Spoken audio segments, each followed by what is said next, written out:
look at what I found. An article about Smogon Bans that goes back to 2015, July 6th. Oh, too bad I didn't find this last week for the 8-year anniversary. Also, man, remember like webzines? Bro, actual work and effort went into this, which is pretty crazy. But now we can take a look back with our modern understanding of Pokemon and how the generations and megas played out, and just kind of go through this and see how it all holds up, or since it's Smogon, how it doesn't hold up. If you enjoyed the video, don't forget to leave a like, share it with your friends, comment your thoughts down below, get some snacks. This might be a long one since we got a lot of reading to do, but I saw this, I was like, man, this is actually going to be wild. Throughout the history of competitive battling, tiers have always been the great divide that separated the boys from the men. Fuck. The craziest thing about Smogon is that it had like the most support back in the day to where people thought it was the official rules, even though it was at its worst then. Well, actually, okay, the community sentiment and mentality was at its worst because it was all founded in elitism, and I've talked about how that is literally written in the Smogon philosophy. Creativity is ignorance.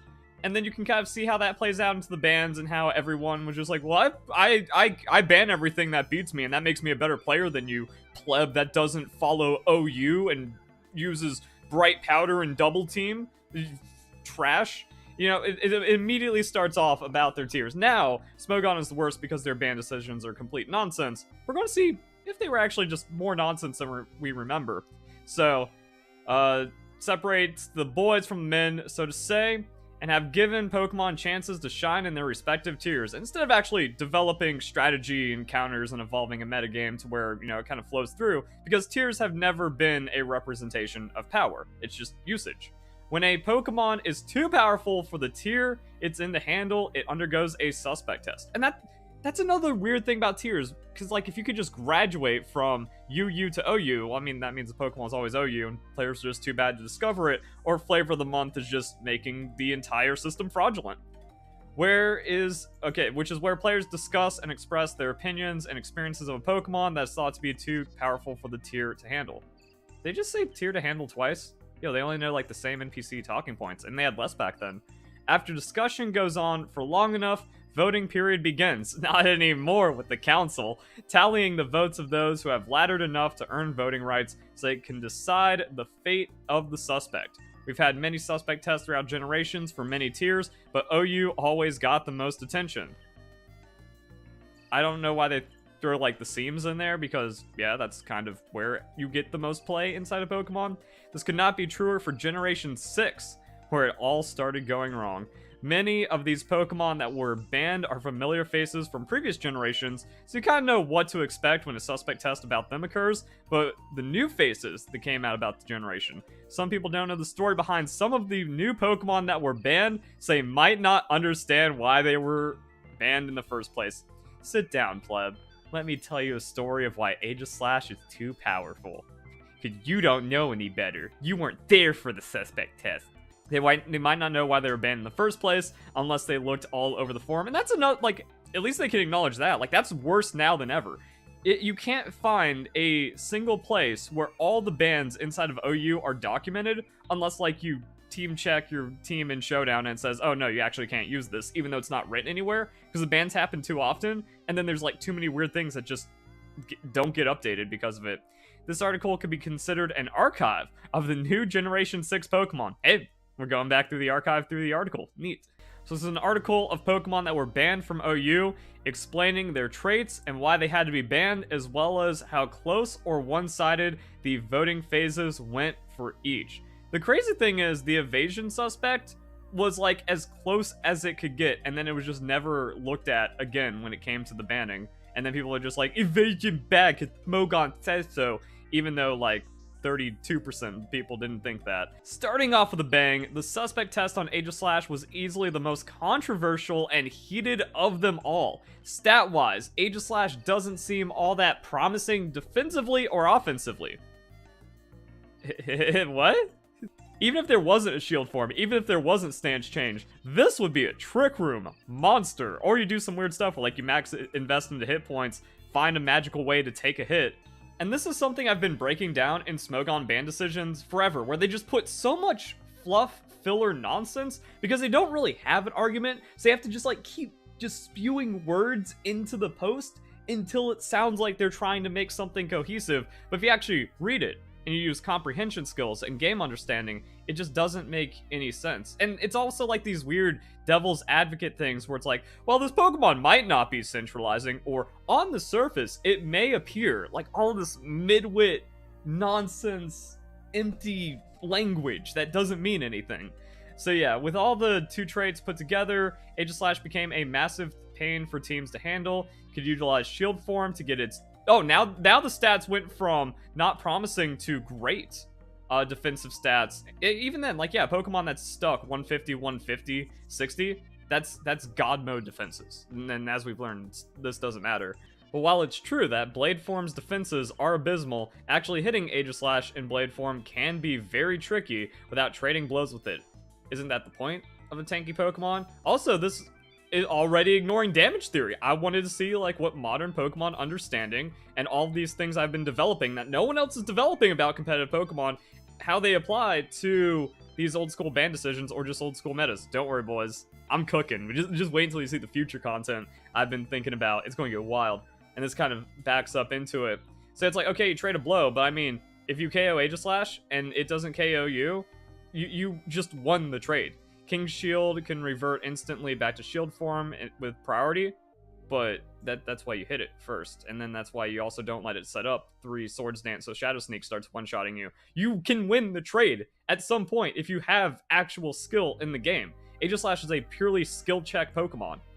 It might actually be the most skill check Pokemon, or the only truest skill check Pokemon in the game. Aegislash's speed is low enough to outslow every sweeper and most wall breakers while it takes a hit in shield form before launching its own attacks. Speaking of King's Shield, that move was one of the biggest complaints people had about Aegislash, as its effect of lowering the opponent's attack by 2 stages when they make contact with it made many of the physical attackers obsolete in the tier. Okay, then run special attackers or play better and actually outskill on predictions and stuff, or just use non-hitting moves. Like, this is a world where Garchomp exists. Garchomp always gave significant problems to Aegislash. And Landorus as well. So where are we at here? Made them use moves that were only useful for beating Aegislash. Congratulations, meta development. But no, if you have to change one move on one Pokemon because another Pokemon's too common, that's over centralizing. Forget about Stealth Rocks and Heavy Duty Boots and Defog. That doesn't count. That doesn't count. Landorus doesn't count. None of this counts. Only the Pokemon I don't like. Got centralizing. Or would cause mind games that turn a whole battle around. Ooh, mind games. Playing to win condition. Another thing Smogon players don't want, except for double switches. My double switch proves I'm a better player than you, regardless of how the battle plays out. While Aegislash doesn't have particularly expansive move pool, it does boast perfect neutral coverage in Shadow Ball Sacred Sword. And now they're talking about mixed. Same argument as Greninja. Mixed Greninja's just trash, and only theoretically wins if you give it like 1,000 EV spread, 3 different items, and 10 different moves. Then yeah, sure, you have a super effective for everything that synergizes into Protean one-shots, okay. But that doesn't ever play out. Like, if you have to split your offenses on 150, now your Aegislash is trash. And as we've kind of learned, or secretly always knew, Life Orb is not an item. Like, okay, your 70% becomes a 90%. You did not win the game, and your Life Orb meant nothing, and now you're splitting even harder to get neutral coverage, which doesn't one-hit KO, unless, like, you're banded 150. But no one can do that on Aegislash, because then you're stuck here. Oh, wait, yeah, you're banded 150, but then you're stuck here. So actually, man, Aegislash might be the most balanced Pokemon of all time, and Smogon couldn't handle it. Because now that we're thinking about damage, oh god, okay, remember when I said I was cooking? I have to do a new cook. New recipe just dropped. Like, comment, subscribe, notification bell, all that good stuff. Mixed coverage, walling of all kinds. Aegislash also blessed with Ghost Steel typing, granting it 9 resistances, including a Stealth Rock resistance. Always gotta put in those entry hazards. 3 immunities, Toxic immunity, making Aegislash much harder to crack open. Oh no, our Toxic Stall 3 leftover routine doesn't work against Aegislash. Oh no. Aegislash also fairly easy to put onto a team. Several sets available to it, which made it bread and butter mixed attacker. You don't get several sets inside the game. And there's species clause to extra make sure that doesn't happen. So yeah, you needed a... Every team had to prepare for a cute Swords Dance set that was popular in X and Y, but became outdated. Only because they're bad players. Like, you always had... Like, Swords Dance was always the best, that was just your sweep condition. Sub-Toxic set that made to cripple walls instead of the mixed attacker set, and then Mandibuzz to Powdon, and then also special and mixed sets. Yeah, it was just nonsense. So, Aegislash, a huge blanket check or counter to many of the Pokemon available at the time, because remember, they banned everything. Mega Mawile, Clefable, Latios, Landorus, Mega Alakazam, Mega Gardevoir, Starmie, Celebi, Raichu, and Mega Medicham.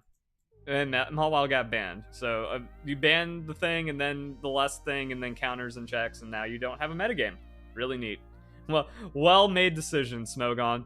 As a result, Aegislash became, there's the word, as its mere presence in OU forced Pokemon to use moves that were only useful in threatening Aegislash over generally more useful moves, such as Tyranitar, Mega Pinsir, Mega Heracross. Mega Pinsir, good Pokemon though. Terrakion having to use Earthquake. Every balancer offensive team had to run a Mandibuzz and at least 2 offensive checks. God damn, you actually have to make a balanced team build. And many teams will reach other Pokemon and playstyles as a result. Well, if Aegislash is on 40% of teams, then having to change the playstyle as a result doesn't matter because you're getting wins because of how you're team building. Alright, let's see if we've got it. So the index of Smogon usage stats only goes back to 2014 November. And I don't remember if, like, when the Aegislash was banned, so maybe we have this. We go OU 1825. Oh, do we just... it doesn't look like we have Aegislash usage stats. I want to see where the usage peaked that made it over-centralizing. Also, Landorus Therian over Greninja. Greninja needs to be banned. Landorus, that's not centralizing Pokemon. It's at the top, but again, screen region, because I'd have to try to fit things in 1080p. Okay, so yeah. Verlisify always right. It all checks out, and it's just one of those things where I've been able to put together better arguments over time to dunk the endless just flood of Smogon players that keep coming at me, and I'm like, alright, yeah, you made a decent point. I just have to, like, think about it a bit differently, and now, okay, I can completely debunk you on every regard. So as I get older, more mature, and just, like, more understanding and applying critical thinking skills and stuff. So yeah, I got pretty close to the mark back then, but again, as, like, more things have developed, now it's just, oh, wow, it doesn't hold up at all. Especially if we just kind of, like, take the modern understandings and modern ban logic and stuff. But that's not to say that everyone thought Aegislash was broken. Many people supporting Aegislash, bringing up solid points that they claimed Aegislash balanced and unbroken. For one, Aegislash had weaknesses to some very commonplace offensive typings. Fire, Ground, Dark. Yeah, the biggest ones that matter, especially in Mega. Leaving it weak to Landorus, Mega Charizard X, Bisharp, Excadrill, Garchomp, Heatran, Landorus, Talonflame, Charizard Y, Gliscor, Diggersby. What a centralizing Pokemon. Showing that its defensive presence wasn't all powerful. King Shield also somewhat limited as it doesn't protect against status, so Will-O-Wisp and Taunt make it unable to change from Blade form or just burn it out, giving Stall Breakers an advantage. Quite possibly the biggest argument made was that players needed to predict King Shield and outplay the 50-50 that was forcing onto players. So predicting a move is 50-50, but predicting a switch, that's raw skill. Damn, I wish I read this and broke it down back then. I think 2015 Verlisify could have pointed that one out. This argument went both ways. Oh my goodness, it's so good. Forcing somewhat luck-based, switching, double switching, all of that stuff that Smogon uses to make themselves the pinnacle of skillful play and elitism inside of Pokemon, not luck-based. Same thing how Scald isn't luck-based, but OHKO moves are. A situation that could drastically benefit one player and cripple the other one made OU unenjoyable to play in. I mean, OU still unenjoyable right now, says every Smogon poll. Voting phase was a close entirety of X and Y, Aegislash barely getting banned by a 62% ban majority. So it wasn't 66% ban vote, it was 62%. Interesting. Voting fades made some last-second vote changes. Some people second-guessed their original opinions, leading to a slight delay in tallying the votes. Oh! Oh! Oh! I wonder how deep that goes. I wonder if there was any, like, coercion. Was the Aegislash vote actually stolen? Like, you guys don't remember in 2015 how nepotistic the Smogon community was. That, you know, especially with, like, the higher-ups and the elites. Oh, no. They had to delay it. They had to flip a couple of no's into a yes to get the Aegislash ban to go through. Oh my goodness, the lore. Mega Gengar. How do you ban Mega Gengar, dude? Also, just kind of like looking at the stats. Damage theory, I guess, add another recipe to the book. Also known as writing another idea on the notepad that has 800 video ideas and counting that I've been holding off of because it's not fun to work so hard on a video, get dislike botted, manually suppressed by YouTube, and all these other things. So, like, if I'm ever put back into the algorithm, you're going to see some of the most incredible content. Even though I feel like I'm still making really good content. This is the C tier content that I'm just putting out for now, because until something changes and, you know, YouTube stops being stupid, or my dislike botting is finally addressed by the support team or something. So, Mega verse items, damage theory.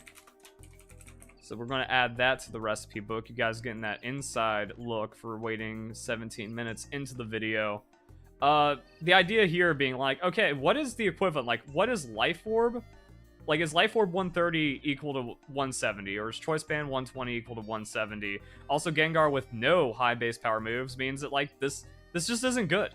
Even back then, it's like 130 that speed ties with Jolteon, and then Jolteon has more damage with specs, in theory, or something like that. Then Gengar still has no defensive stats, no effective item. That's also why, like, Megas kind of failed, because item value beat out raw stats, even though it's like the scariest thing you could ever imagine.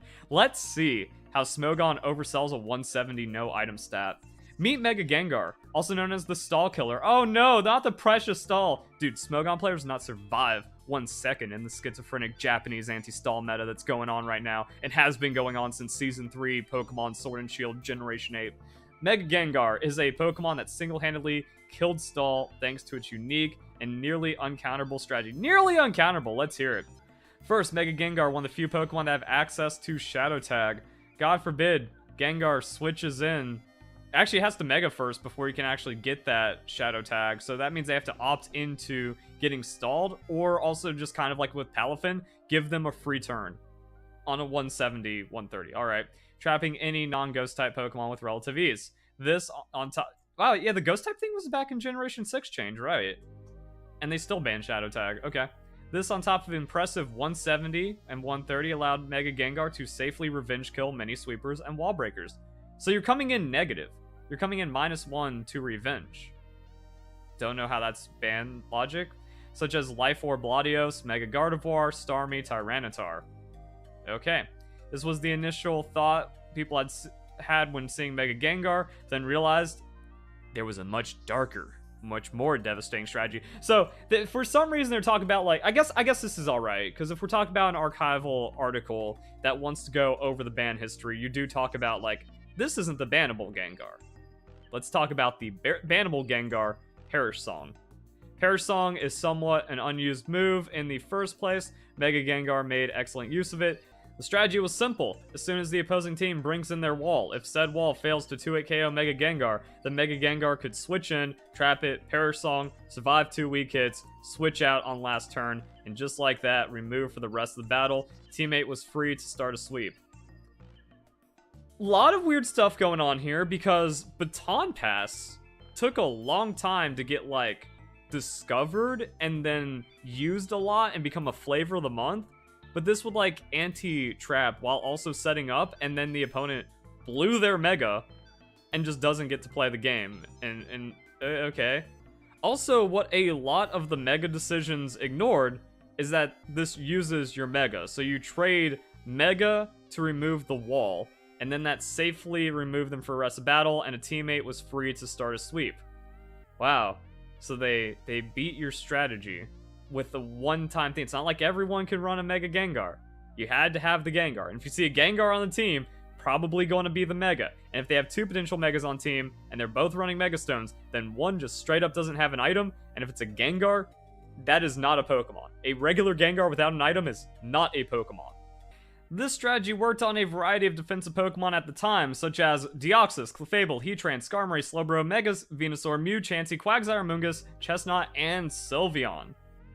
I feel like for almost any Pokemon in the game, you can like rattle off a list of what it counters. Blissey, all special Pokemon. Except for, Skeledirge, because of the Unaware. This meant that Mega Gengar was capable of completely removing most defensive Pokemon on the opponent's team. Wow. Imagine Smogon playing in the anti-setup meta that exists. Imagine the anti-setup meta taking foot back then. Crazy. Such as the Heatran that was preventing your Talonflame from sweeping. Okay. And then Talonflame also being like a needs to be banned kind of threat. Allowing you to go to town on the rest of your opponent's team afterwards. Ignoring, you know, the Megas and all the other things that are acting in play. And also that you're stuck with a Gengar that will die to the slightest breeze. And you have no Mega. Okay, but just one wall pivot. This fact also made people weary of switching in their walls carelessly. The truth come out. Does Smogon player is bad. Because that's kind of this thing. They want comfort. They want slop. So if you play carelessly and get punished for it, nah, gotta ban the person that's punishing, not ask the person playing carelessly to improve. Your opponent could predict you to only trap them and then beat it with Mega Gengar.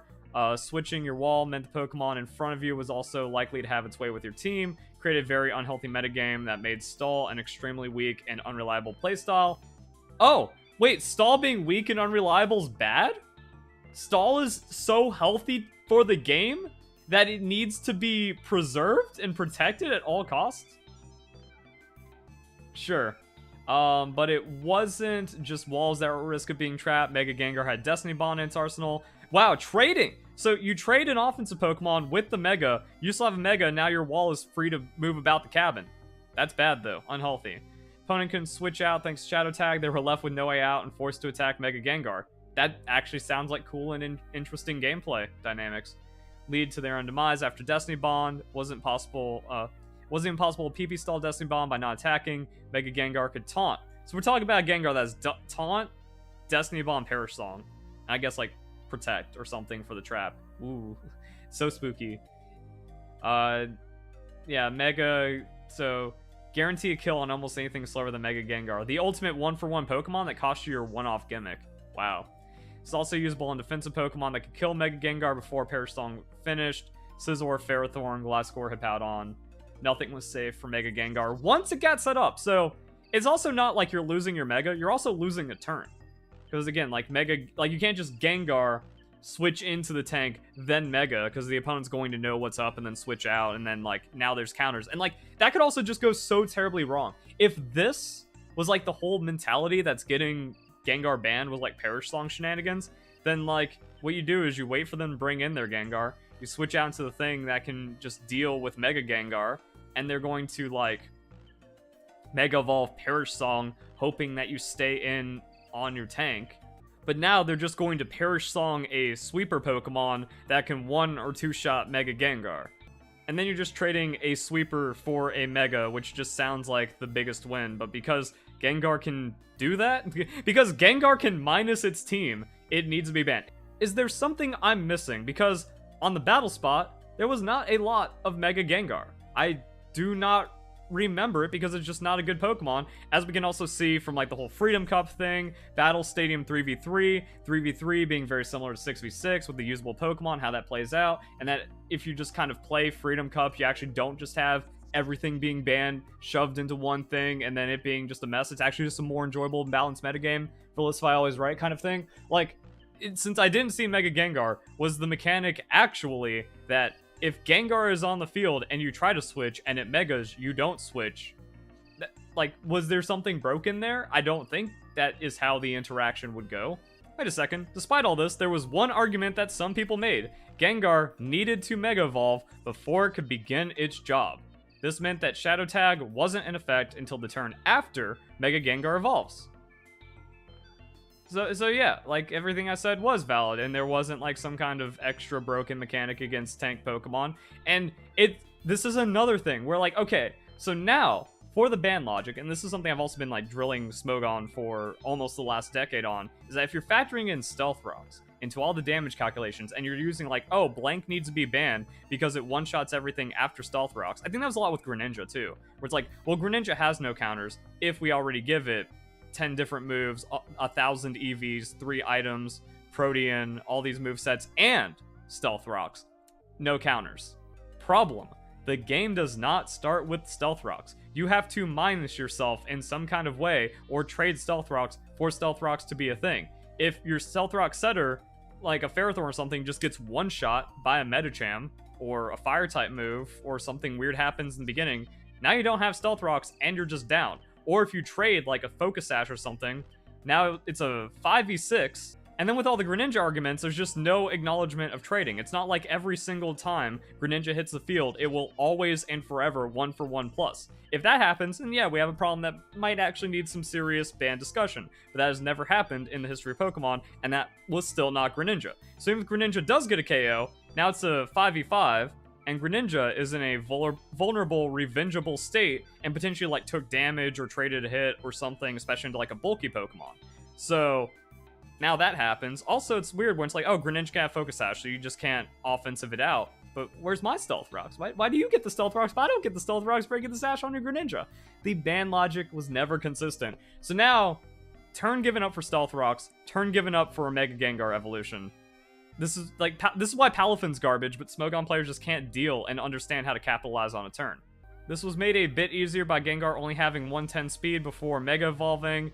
Even though the base 110 speed was very fast at the time, there were still Pokemon that could either just speed tie Gengar like Latios, outrun Gengar like Thundurus, as all these Pokemon just beat it, but exploiting this small window of one turn, where they're also giving up their Mega Evolution, was difficult.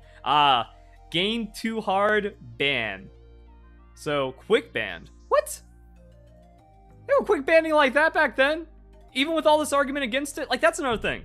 You can't play devil's advocate if you're trying to have something completely removed. Because all devil's advocate does is justify why no ban should ever exist in Smogon.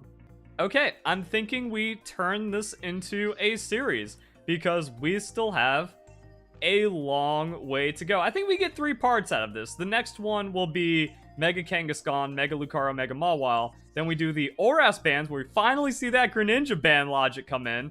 Also, this reflecting on Aegislash didn't capture the spirit of the Aegislash article, because Smogon can only contradict themselves for ban logic and never has any consistency, because it's only about removing the thing. So yeah, we can actually get a lot more out of this in a very fun and interesting way. Yo, this is actually kind of hype. But now we don't want like a 2-hour video on every Smogon ban in Generation 6. Even though some people are down for the video essays. This one being like 30 plus minutes. Also not over, don't leave, wait. We can find the Aegislash ban, and then we can wrap it up with that before we start going into some other stuff, because this was the top dog. This was when you could watch it all go away, and then Smogon just stopped making sense. This was the moment Smogon fell. Next time. But not next time, because we're still finishing this video. Oh my god, Aegislash might actually need its own video, because just trying to like look for that little ban article, I couldn't find it immediately. I stumbled into a case study first.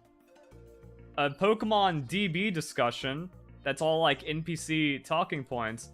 And then an article where Aegislash was so severe that it needed its own warranty of a post-Aegislash metagame breakdown. Aegislash still has enough to make its own video for.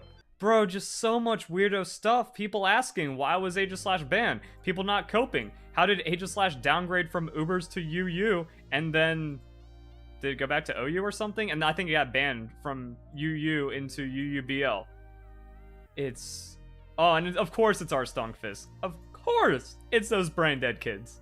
And I can't find the original forum post as to why Aegislash was getting suspected. If you can dig that up for me and just like post it, YouTube will hide it, but I can actually like see the filtered comments. That will be very helpful for potential future videos and stuff. And my video on it, I had to delete a while ago because of the dislike botting and like the insane hates and threats I was getting from it. So yeah, we actually have an like, just like going through the history of Smogon in itself and applying it to like normal Pokemon, actually insane content. So there we go, guys. Hope you all enjoy the video and you get ready for the future videos. Hope you all have a nice day. Thank you very much for watching.